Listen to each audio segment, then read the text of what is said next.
Een beetje sneu, maar ja, het kan verkeren, zo moet je het bekijken. De spanning wie grut in Serhuzum. Want zo de bom uit de Tweede Wereldoorlog daar nog lissen. Bindert Helder zegt dat in 1943 een vliegtuig delst vatte en bommen ontploften. Maar in net. En die zou dus no foen wezen. Maar de bom blijkt een stien te wezen. We er nog een hele meter afwien, toen wien we nog vol goede moed. En maar ja, toen stuiten wij op ons maat Jerre. Het is een grote morene zwerfkei. En hij zit groot vol met ijzer, dus hij had ons te pakken. Bindert Helder hie goeie hoop.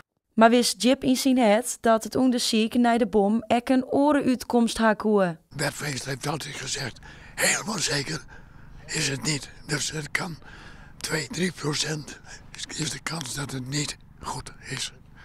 Nou, en dat blijkt dus. De bom is dus een kolossale stien, die het jertiets in de ijstijd in Serhuzum bedarre is.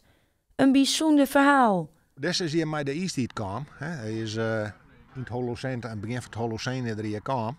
En met 200 meter ijs, daar had er ergens tussen zitten. En met het smeltwater is er hier achterbleun. Hij is net eindmoreen, dat is meer bij Steenwijk. Maar deze is hier achterbleun. Ja, wij vinden ze nooit.